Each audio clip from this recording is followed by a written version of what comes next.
Assalamualaikum warahmatullahi wabarakatuh.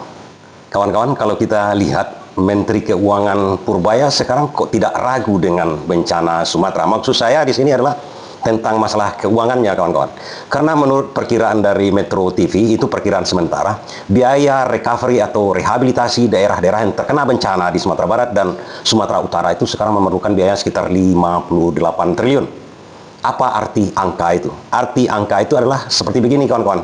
Coba bayangkan, APBD dari Aceh, Sumatera Barat, kemudian Sumatera Utara, jauh di bawah itu. Itu artinya 5 kali lipat dari APBD mereka. Seperti, misalnya, yang paling besar APBD-nya itu untuk 2026, untuk masa setahun membangun dan membiayai rutin seluruh kegiatan di sebuah provinsi seperti Sumatera Utara itu, paling tinggi cuma 11 triliun. Nah, itu kan bermasalah kemarin, karena dipotong anggaran efisiensi segala macam oleh Menteri Keuangan Purbaya. Nah, sementara kalau kita lihat di Sumatera Barat itu cuma 6 triliun setahun APBD-nya. Kemudian Aceh cuma 10 triliun. Yang terkena dampak yang besar-besar itu kan Aceh sama Sumatera Utara. Coba kita bayangkan angka-angka itu. Untuk membangun setahun segitu besar, segitu diperlukan biaya. Sekarang ini untuk recovery atau rehabilitasi, karena sekarang ini dana tanggap bencana itu sekitar 5 triliun kata Purbaya, atau 500 triliun itu sudah ada di BNPB. Itu untuk sementara, untuk waktu seketika. Tapi rehabilitasi menyesuaikan, mengkondisikan fasilitas-fasilitas semuanya, jalan, jembatan, sekolah-sekolah, kantor-kantor, kemudian bantuan kepada penduduk yang meninggal segala macamnya, kemudian rumah-rumah penduduk yang patut dibantu, itu memerlukan perkiraan sementara 58 triliun. Itu kata Metro TV. Kalau menurut dugaan orang itu perkiraan yang di tengah-tengah lah, itu bisa-bisa melambung daripada itu, karena sekarang ini kan masih banyak yang belum ditemukan, banyak yang belum bisa diperkirakan.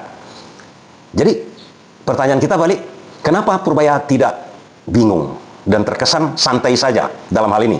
Nah, ini patut kita bongkar rahasia tentang undang-undang bencana kita, kawan-kawan.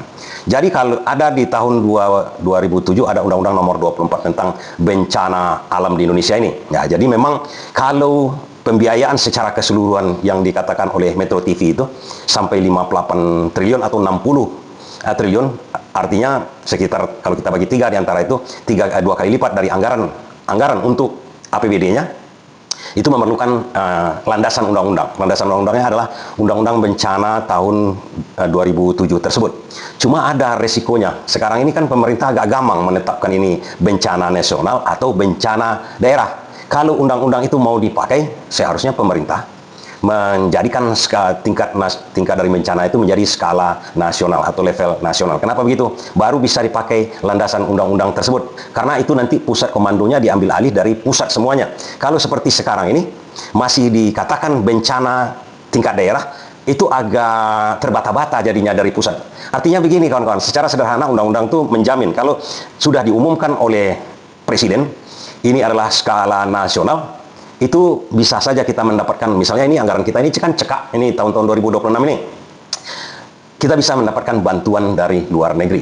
Nah, sekarang dengan ditetapkan menjadi cuma bencana daerah, walaupun 3 provinsi yang terkena sekarang ini kita tidak bisa mendapatkan bantuan dari luar negeri.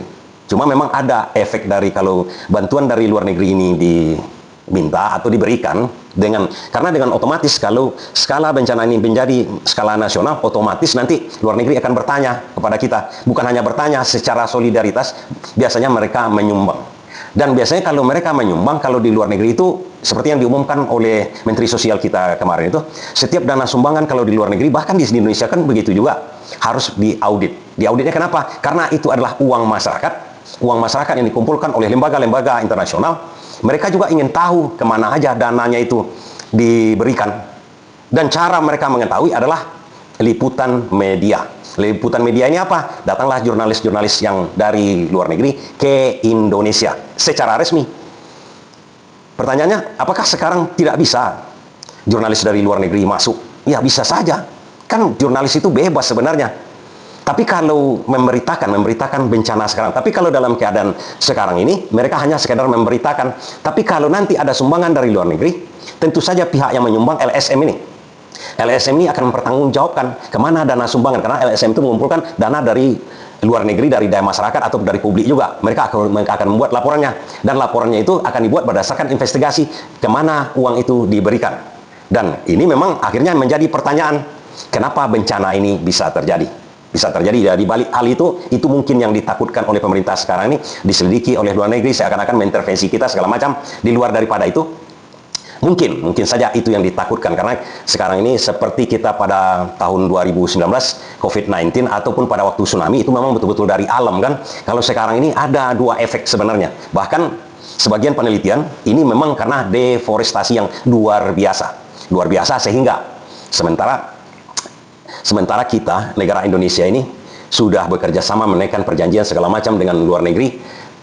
Negara kita ini akan menghentikan laju deforestasi. Tapi deforestasi itu kan bukan pada saat ini saja sebenarnya. Hutan itu ditebang secara masif itu kan berlaku dari puluhan tahun yang lalu sebenarnya. Apakah ini yang menjadi alasan pemerintah takut diselidiki segala macamnya, sehingga skala dari bencana ini tetap dijadikan skala daerah? Kita di luar daripada itu. Yang akan kita permasalahkan di sini, yang akan kita lihat di sini, yang akan kita bongkar di sini, kenapa Purbaya sama sekali tidak bingung dengan anggaran untuk bencana ini.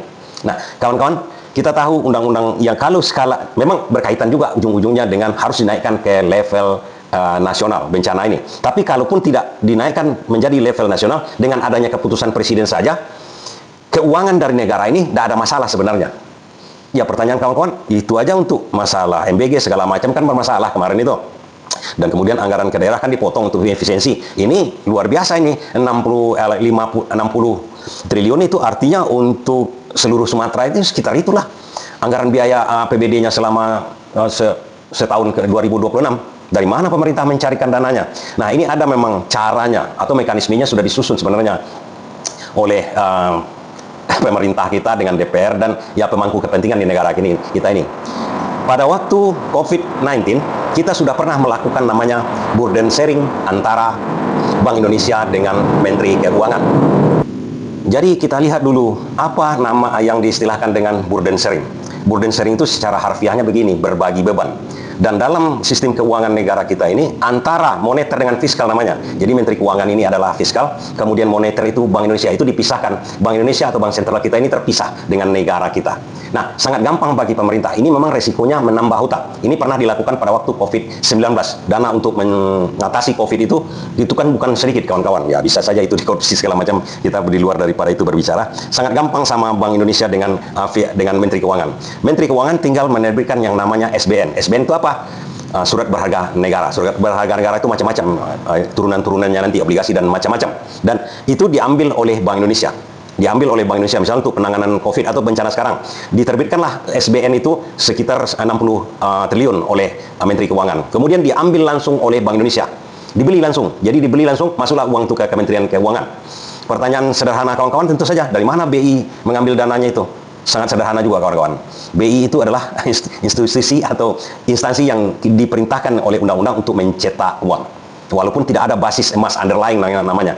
Jadi kalau dulu Indonesia atau negara-negara itu mencetak uang itu kan ada emas yang diambil dari situ. Nanti lain kita cerita. Sederhananya begitu. Dicetak uang sebesar 660 triliun diberikan kepada Menteri Keuangan untuk dana bencana. Tapi efek dari hal itu adalah inflasi. Inflasi, memang itu selama ini itulah tugas Bank Indonesia sebenarnya, menjaga inflasi itu. Tapi dalam keadaan bencana seperti ini harus dibuat itu memang dalam keadaan darurat, terpaksa.